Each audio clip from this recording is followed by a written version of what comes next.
Halo sahabat Dohes, dimanapun Anda berada, bagaimana kabarnya? Gimana? Masih senam 5 jari? Au, au, au, au. Kembali lagi dengan saya, Chong Movie, salam rebahan. Kali ini Kak Chong akan membahas sebuah film yang berjudul One Second Champion tahun 2020. Penasarin bagaimana alur cerita filmnya? Maka dari itu jangan pernah putus asa, tetap semangat, dan tetap menjalankan ibadah sholat yang kadang hampir lewat. Hehehehe. Iya Chong. Kisah diawali dengan kelahiran seorang bayi bernama Chow Tian yang sempat dinyatakan meninggal selama 1 second dan berhasil hidup kembali dengan kemampuan psikis yang disebut dengan clairvoyance atau sebuah kemampuan untuk bisa melihat hal-hal di luar jangkauan penglihatan normal. Lebih tepatnya masa depan, tapi hanya 1 detik saja. Sang ayah pun menggunakan kemampuan Chow untuk bermain judi. Tapi sayang 1 detik tidaklah cukup untuk membuat beliau bisa menang karena permainan judi memiliki aturan-aturan tertentu yang tidak bisa hanya mengandalkan kemampuan 1 detik saja. Dengan kemampuan unik alaminya, Chow pun diundang dalam sebuah acara televisi dan mendapat support dari beberapa orang, tidak banyak, sehingga dengan kemampuan luar biasanya itu, Chow kecil yakin jika masa depannya akan cerah secerah dirinya bisa melihat 1 detik ke depan. Dan inilah One Second Champion. Ini adalah Chow yang sekarang faktanya kemampuan uniknya itu tidaklah membuat perbedaan atau perubahan besar pada hidupnya. Chow sudah memiliki seorang anak laki-laki dan hanya bekerja sebagai seorang pelayan di bar dengan gaji yang tidak seberapa.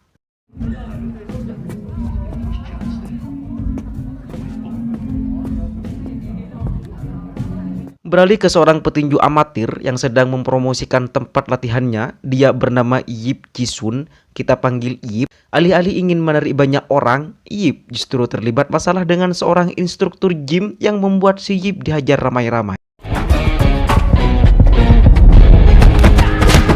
Kembali pada Chow yang didatangi oleh para debt collector buntut dari pinjaman online yang tak kunjung dilunasi untuk kesekian kalinya. Chow menggunakan kemampuan 1 detik masa depannya agar bisa menghindari pukulan demi pukulan yang dilayangkan. Yang momen tersebut berhasil disaksikan secara langsung oleh si Yip yang kebetulan baru tiba di sana.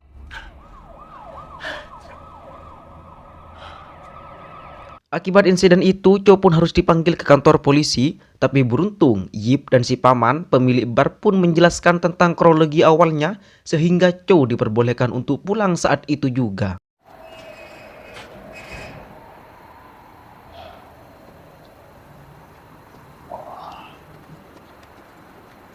Melihat potensi besar pada diri Chow, Yip pun mencoba untuk mengajaknya bergabung di tempat latihannya, yang karena Chow menolak, Yip pun memberikan kartu namanya, berharap suatu hari nanti Chow akan tertarik. Dengan semua kerusakan yang terjadi di bar, si paman pun terpaksa memecat Chow karena sudah terlalu sering dia membuat masalah, dan kali ini istri si paman pun sangat marah dan dirinya tidak punya alibi untuk membelanya lagi.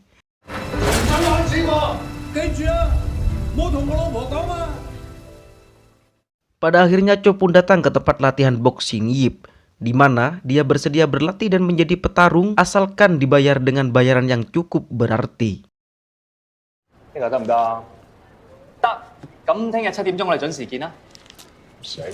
Di sisi lain kita akan melihat seorang petinju bernama Joe. Ini bebenguknya.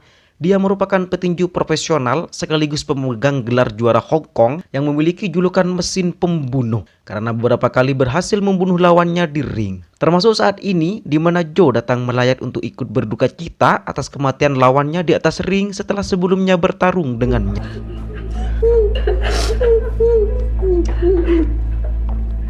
Kembali ke Chow, hari pertama latihan, dia datang terlambat dengan alasan mengantar anaknya ke sekolah. Saat latihan pun dia nampak tidak mana atau malas-malasan karena memang tidak memiliki basic skill tinju sekaligus tidak punya motivasi kuat untuk bertinju. Yang Chow inginkan hanyalah uang dan bertahan hidup.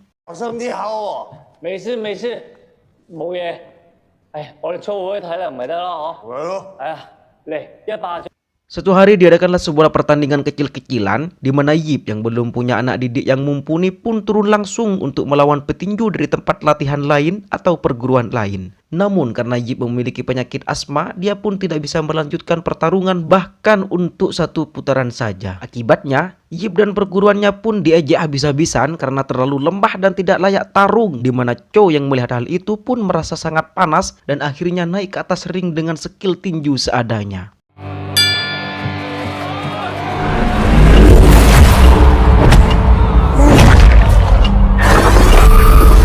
Meski memiliki kemampuan melihat 1 detik ke depan, tinju jelas butuh refleks dan pukulan yang kuat, sehingga 1 detik saja nampaknya tidak akan memberikan kontribusi besar jika Chow belum benar-benar menguasai tinju seutuhnya, sehingga wajar sekali apabila Chow hanya bisa menghindar dan menjungkir di detik-detik awal pertandingan.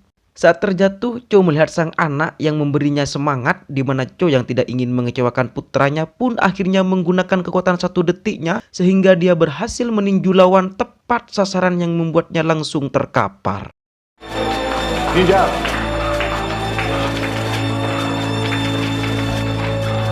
Saat pulang, Chow akhirnya jujur jika dia memiliki kekuatan 1 detik melihat masa depan dan sempat terkenal masuk televisi ketika masih kecil. Yip pun mengujinya dengan meminta Chow untuk menebak gambar atau angka koin, dan selama 7 kali berturut-turut Chow bisa menebaknya sehingga akhirnya percaya jika Chow memiliki kekuatan luar biasa tersebut.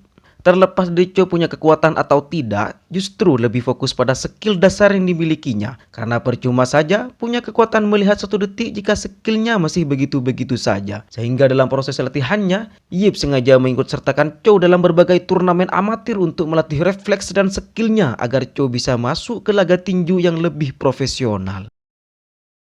1 tahun berlalu, kini penampilan Chow telah berubah dengan rambut yang menjerempet ke pinggir. Juga skill tinjunya kini setiap serangannya tidak hanya mengandalkan kekuatannya saja, tetapi refleks dan gerakan hasil latihan pun menjadi penentu kemenangan dalam setiap pertandingannya. Alhasil, perekonomian Chow pun kini menjadi membaik, hingga mampu melunasi hutangnya kepada si paman dan ikut berkontribusi besar atas kelangsungan tempat latihan si Yip ini.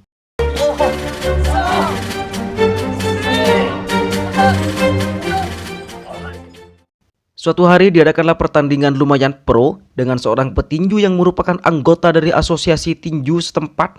Kita panggil saja Samsul, ini orangnya. Samsul benar-benar dibuat kewalahan dengan Chow yang seberapa cepat dia menghindar, Chow tetap bisa menebaknya sehingga dia nekat akan menggunakan kepala untuk mengalahkannya, tetapi gagal setelah Chow berhasil mengetahui niatnya tersebut.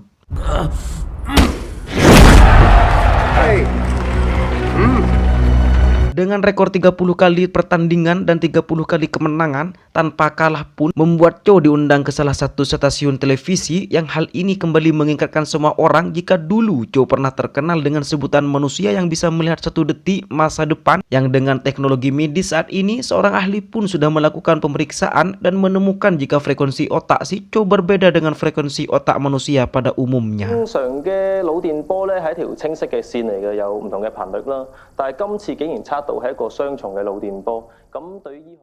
Sementara itu, kita akan melihat si Samsul yang masih tidak terima dengan kekalahan dirinya sebagai anak dari salah satu anggota asosiasi tinju. Dia pun komplain kepada pihak asosiasi untuk melarang Chow untuk mengikuti laga tinju dengan alasan jika otaknya tidak normal dan tidak layak untuk bertinju.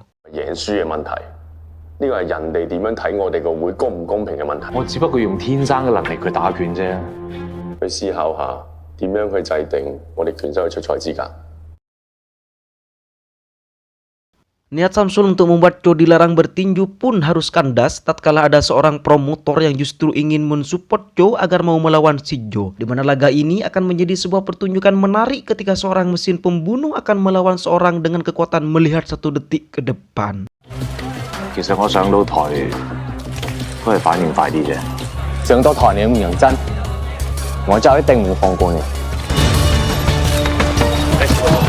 Mengetahui kabar ini, Samsul tentu saja semakin panas, di mana dia nekat menemui si Chow, meminta tanding ulang, yang karena si Chow tidak memperdulikannya, Samsul pun berniat untuk memukulnya, yang secara tak sengaja membuat Chow dan anaknya tertabrak mobil dan harus dilarikan ke rumah sakit.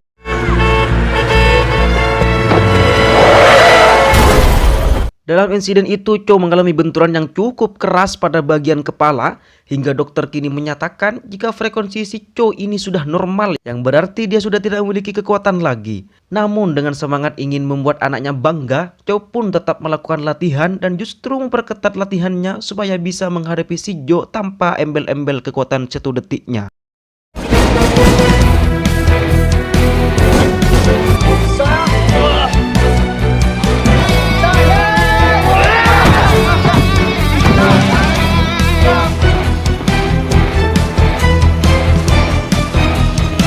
Tibalah hari pertandingan. Cho tanpa kekuatan 1 detik pun kini memiliki gaya baru dalam bertanding, yakni lebih sering mengangkat kedua tangannya untuk bertahan, yang mana di ronde pertama Cho pun dibuat kewalahan tanpa diberikan 1 pukulan pun, bahkan dirinya sempat terjatuh karena pukulan keras yang dilayangkan oleh si Jo.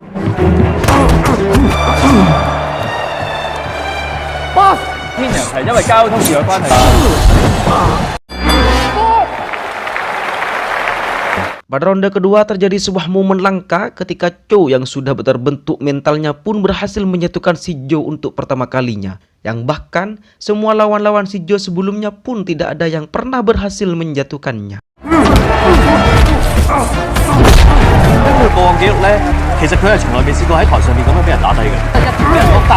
Pertarungan pun berlangsung sengit ketika Cho berhasil bertahan sampai ronde ke-10.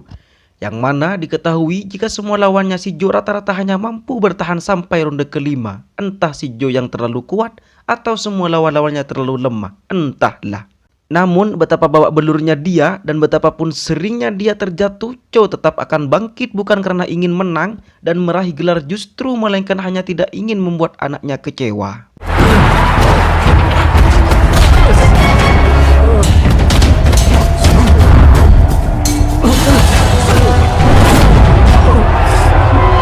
Di detik-detik pertandingan, Cho hampir pingsan ketika sudah sangat kewalahan. Namun dengan sportif, Jo datang untuk menahannya sehingga pertandingan ini berakhir dengan penuh haru ketika tidak ada dendam dan dengki di antara mereka berdua.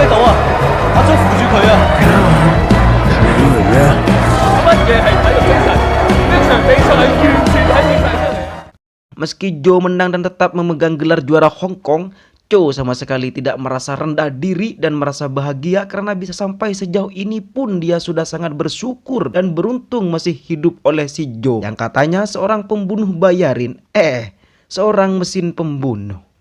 Tamat, ending yang cukup mengharukan. Aduh, akhirnya selesai ya resume ini, film ini ya.